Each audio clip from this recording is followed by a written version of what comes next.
जय हिंद प्रिय विद्यार्थियों, मैं रविंद्र कुमार आप सभी का हिंदी स्टडी मोशन पर स्वागत करता हूं। मित्रों, आज के इस वीडियो में लेखपाल और बीएड की प्रवेश परीक्षा में आने वाले हिंदी के प्रश्नोत्तरों का पहला प्रैक्टिस सेट लेकर आए हैं।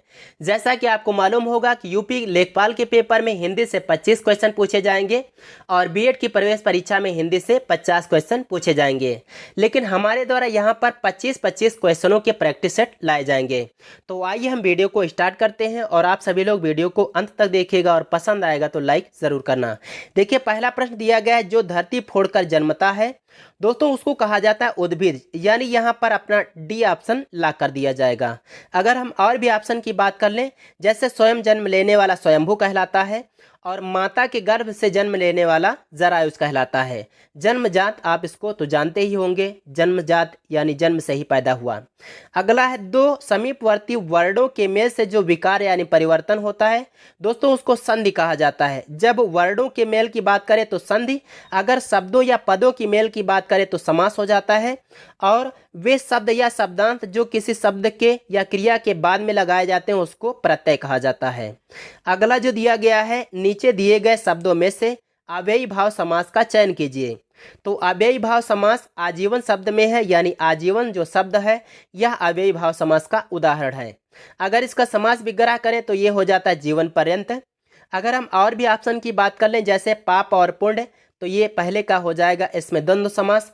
घोड़े पर सवार तो घुड़सवार यानी तत्पुरुष, और पीला है अंबर जिसका पीताम्बर, यहाँ पर बहुव्रीहि है। अगर इसी को कर ले, पीला है जो अंबर, तो यहाँ पर कर्मधारय हो जाएगा। फिर जो दिया गया है, परा उपसर्ग का अर्थ है, तो दोस्तों परा उपसर्ग का अर्थ होता है उल्टा या दूर, तो यहाँ पर उल्टा एक ही ऐसा ऑप्शन मिल रहा है। फिर अगला दिया गया है, निम्नलिखित विकल्पों में से तत्सम शब्द का चयन कीजिए। तत्सम आप याद रखिएगा, तत्सम मतलब संस्कृत वाले शब्द, तो यहाँ पर ऐसा शब्द एक ही है, सी वाला यानी निकृष्ट शब्द, यह है तत्सम शब्द। अगर हम और भी ऑप्शन की बात कर लें, जैसे तीखा या किसका तद्भव है, या इस तीखा शब्द का तत्सम क्या होगा, तो इसका हो जाएगा तीक्ष्ण। अटारी का तत्सम हो जाता है अट्टालिका, और गहरा का तत्सम हो जाता है गंभीर। फिर जो दिया गया है, विडौजा पर्यायवाची शब्द है, तो दोस्तों यह इंद्र शब्द का पर्यायवाची है, और इंद्र को मघवा, देवराज, सचिपत इत्यादि भी कहा जाता है। फिर सातवां प्रश्न दिया गया है कि वैमनस्य का विलोम यानी उल्टा शब्द कौन सा होगा, तो यहाँ पर बी वाला ऑप्शन अपना लाग कर दिया जाएगा, सौमनस्य। वैमनस्य का उल्टा होता है सौमनस्य।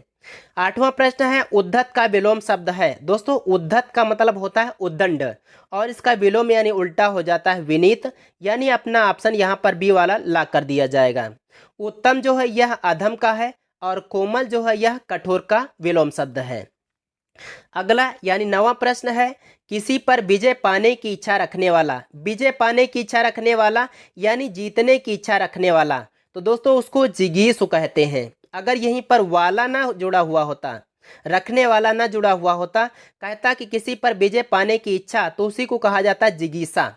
और जो ऑप्शन यहाँ पर आप देख रहे हैं इससे कि पहले के जिजीविषा, तो जीने की इच्छा जिजीविषा कहलाती है, और जानने की इच्छा रखने वाला जिज्ञासु कहलाता है, और पीने कुछ भी पीने की इच्छा रखने वाला पिपासु कहलाता है। फिर जो दिया गया है 10वां प्रश्न, तैर कर पार जाने की इच्छा रखने वाला, तो तैर कर पार करने की इच्छा रखने वाला तितीर्षु कहलाता है। क्या कहलाता है? तितीर्षु कहलाता है। बाकी जो आप ए ऑप्शन पर देख रहे हैं तकावी, तो दोस्तों यहाँ पर हो जाता है कि जब ऋण के रूप में आर्थिक सहायता हो तो उसको तकावी कहते हैं, और बाण जिसमें रखे जाते हैं उसको तोड़ीर कहा जाता है। और यहाँ पर जो आप देख रहे हैं अपने काम में निष्ठा से लगा हुआ जो होता है उसको तत्पर कहा जाता है। फिर जो दिया गया है संधि विच्छेद से दोस्तों, देव्यागमन का सही संधि विच्छेद कौन सा होगा, तो इसका हो जाएगा देवी धन आगमन, यानी यहाँ पर अपना सी ऑप्शन ला कर दिया जाएगा। दोस्तों यहाँ पर यड़ संधि है, और यड़ संधि कहती है कि जब ई, उ और ऋढ़ साथ साथ में लिरी, इनके बाद में जब कोई असमान स्वर आता है तो ये चारों वर्ण क्रमशः या व राला बन जाते हैं, और खास पहचान होती है यड़ संधि को पहचानने की कि या व राला से ठीक पहले अक्सर आधा अक्षर कोई ना कोई अवश्य आ जाता है।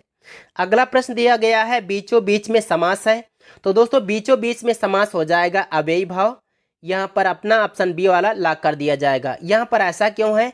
क्योंकि बीचों बीच जो शब्द है यह एक अव्यय शब्द है, और अव्यय शब्द जहाँ भी लग जाते हैं या जहाँ पर भी होते हैं वहाँ पर समास अव्ययी भाव होता है। अगला जो दिया गया है कटहल शब्द का पूछ रहा है, इसका तत्सम क्या होगा? तत्सम बोले तो संस्कृत वाले शब्द, तो इसका पहला वाला ऑप्शन सही हो जाएगा कंठफल। कंठफल मतलब कटहल। फिर जो दिया गया है अच्छवाट, अच्छवाट का तद्भव शब्द है, तो अच्छवाट का तद्भव हो जाता है अखाड़ा। अगर हम बात कर लें और भी, तो ये सभी दोस्तों ये सब के शब्द सब तद्भव शब्द हैं। अगर इनके तत्सम शब्द की बात कर लें दोस्तों, ये तो अपना ऑप्शन लॉक हो गया डी वाला। अखरोट जो आप देख रहे हैं यह इसका तत्सम हो जाएगा अच्छोट, अगहन का अग्रहायण हो जाएगा, और 8 का अष्ट तत्सम हो जाएगा। आगे जो दिया गया है पारिजात, पारिजात का पर्यायवाची है दोस्तों। कल्पवृक्ष को पारिजात कहते हैं, और कल्पवृक्ष को यानी पारिजात को देववृक्ष भी कहा जाता है। और जो आगे आप देख रहे हैं ये गीरवाण और त्रिदश, ये दोस्तों देवता के पर्यायवाची हैं, और पंचसर जो आप देख रहे हैं यह कामदेव का पर्यायवाची है। चलिए हम अगला प्रश्न देखते हैं, यानी 16वां वाला। विपरीतार्थक यानी विलोम शब्द चुनिए। शब्द दिया गया है पौर्वात्य। पौर्वात्य का दोस्तों हो जाता है पाश्चात्य। कौन सा हो जाएगा? पाश्चात्य। पराधीन स्वाधीन हो जाता है। परकीय एक प्रकार की स्वकीय प्रक्रिया नायिका होती है। नवीन, और ये बिल्कुल अलग हो जाएगा, नवीन या प्राचीन इसका अलग हो जाएगा। अगला जो दिया गया है शैतान की आंत मुहावरे का सही अर्थ क्या होगा? तो इसका सही अर्थ हो जाएगा सी वाला ऑप्शन, लंबी बात। आगे दोस्तों एक गद्यांश दिया गया है, इसको पढ़िएगा और रोक कर वीडियो पढ़िएगा। लेकिन हम एक चीज़, एक ट्रिक बता देते हैं आपको, एक सुझाव देते हैं कि आप सबसे पहले क्या किया करें, पहले प्रश्न देख लिया करें।